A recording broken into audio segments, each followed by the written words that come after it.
ರಾಜ್ಯದಲ್ಲಿ ಹೈ ಸ್ಪೀಡ್ನಲ್ಲಿ ಬದಲಾಗ್ತಾ ಇದೆ JN1. ಕೊರೋನಾ ಮತ್ತು ಒಮಿಕ್ರಾನ್ಗಿಂತಲೂ ವೇಗವಾಗಿದೆ JN1 ವೈರಸ್.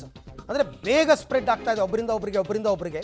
ರಾಜ್ಯದಲ್ಲಿ ನಿನ್ನೆ ಒಂದೇ ದಿನ 34 ಉಪತಳಿ ಪತ್ತೆ. ಆಮೇಲೆ ಅದು ಹೆಂಗೆ ಅಂತಂದರೆ ನಿಮಗೆ ಫಸ್ಟು RT-PCR ಪಾಸಿಟಿವ್ ಬರಬೇಕು, ಪಾಸಿಟಿವ್ ಬಂದಮೇಲೆ ಸ್ವ್ಯಾಬನ್ನು ಜಿನೋಮಿಕ್ ಸೀಕ್ವೆನ್ಸಿಂಗ್ ಕಳಿಸ್ಬೇಕು, ಅಲ್ಲಿ ಗೊತ್ತಾಗಬೇಕು.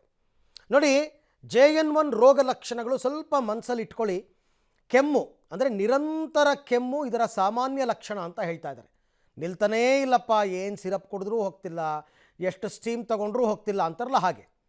ಈ ಬಗ್ಗೆ ಮತ್ತಷ್ಟು ಮಾಹಿತಿ ನನ್ನ ಕೊಲೀಗ್ ರಾಘು ಅವರಿಂದ ಪಡೆಯೋಣ. ರಾಘು, ಈಗ ಒಮಿಕ್ರಾನ್ ಮತ್ತು ಕೊರೋನಾ ಬೇರೆ ಬೇರೆ ತಳಿಗಳೇನು ಈ ಹಿಂದೆ ಬಂದಿತ್ತು, ಅದಕ್ಕಿಂತಲೂ ವೇಗವಾಗಿ ಇದು ಸ್ಪ್ರೆಡ್ ಆಗ್ತಾ ಇದೆ ಅನ್ನೋದು ಆತಂಕ.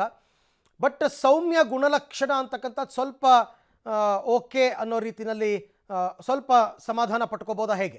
ಖಂಡಿತವಾಗಿಯೂ ಅರವಿಂದ್, ಯಾಕಂದ್ರೆ ಕಳೆದ ಒಂದು ವಾರದ ಪಾಸಿಟಿವಿಟಿ ರೇಟ್ ಜೊತೆಗೆ ಬರ್ತಾ ಇರುವಂತಹ ಸೋಂಕಿತರ ಸಂಖ್ಯೆಯನ್ನು ನೋಡ್ತಾ ಇದ್ರೆ ಇಲ್ಲಿ ಸ್ಪಷ್ಟವಾಗಿ ಗೊತ್ತಾಗ್ತಾ ಇದೆ ಕಳೆದ ಹಿಂದಿನ ವೈರಸ್ಗಳೇನಿದು, ಆ ವೇರಿಯಂಟ್ಗಳೇನಿದು ಅದಕ್ಕಿಂತ ಸ್ವಲ್ಪ ಭಿನ್ನವಾಗಿ ಜೊತೆಗೆ ವೇಗವಾಗಿ ಹರಡ್ತಾ ಇರುವಂತದ್ದು ಇಲ್ಲಿ ಸ್ಪಷ್ಟವಾಗಿದೆ. ಈ ಹಿಂದೆ ನಾವು ಪ್ರಾರಂಭದಲ್ಲಿ ಸೋಂಕಿನ ಸಂಖ್ಯೆ ಹೆಚ್ಚಾಗಲಿಕ್ಕೆ ಕೆಲವೊಂದಷ್ಟು ಸಮಯಾವಕಾಶಗಳನ್ನು ತೆಗೆದುಕೊಳ್ತಾ ಇದ್ದೇವೆ. ಬಟ್ ಆದ್ರೆ ಇದು ಏಕಾಏಕಿ ಪಾಸಿಟಿವಿಟಿ ರೇಟ್ ಇಂದ ಹಿಡಿದು ಸೋಂಕಿತರ ಸಂಖ್ಯೆ ದಿನದಿಂದ ದಿನಕ್ಕೆ ಡಬಲ್ ಆಗ್ತಾ ಹೋಗ್ತಾ ಇದೆ. ಸೊ ಇದು ಸದ್ಯಕ್ಕಿರುವಂತ ಆತಂಕ. ಈಗಾಗಲೇ ಹಿಂದೆ ತಜ್ಞರು ಕೂಡ ಈ ಬಗ್ಗೆ ಹೇಳಿದ್ರು. ಇದನ್ನ ಇನ್ನೂ ಸಹ ನಾವು ಸ್ಪಷ್ಟವಾಗಿ ಯಾವ ಪ್ರಮಾಣದಲ್ಲಿ ಹರಡ್ತಾ ಇದೆ, ಜೊತೆಗೆ ಇದರ ಎಫೆಕ್ಟ್ ಎಷ್ಟರ ಮಟ್ಟಿಗಿದೆ ಅನ್ನುವಂಥದ್ದನ್ನ ಇನ್ನೂ ಕೂಡ ನಾವು ಅದನ್ನ ಪತ್ತೆ ಮಾಡ್ಲಿಕ್ಕೆ ಆಗಿಲ್ಲ. ಕಾರಣ ಇದರ ಎಫೆಕ್ಟ್ ಇನ್ನೂ ಸ್ಪಷ್ಟವಾಗಿ ಗೊತ್ತಾಗ್ತಾ ಇಲ್ಲ ಅನ್ನುವಂಥ ವಿಚಾರವನ್ನ ಹೇಳಿದ್ರು.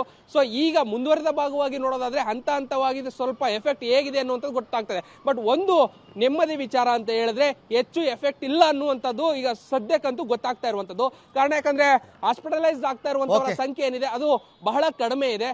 ಕೇವಲ 1-2% ಮಾತ್ರ ಹಾಸ್ಪಿಟಲೈಸ್ ಆಗ್ತಾ ಇರುವಂತಹ ಕಾರಣಕ್ಕಾಗಿ ಸದ್ಯ ಅಷ್ಟು ಎಫೆಕ್ಟ್ ಇಲ್ಲ ಅನ್ನುವಂಥದ್ದು ಕಂಡು ಬರ್ತಾ ಇದೆ. ಅರವಿಂದ್, ಥ್ಯಾಂಕ್ ಯು ತಮ್ಮೆಲ್ಲ ಮಾಹಿತಿಗಾಗಿ.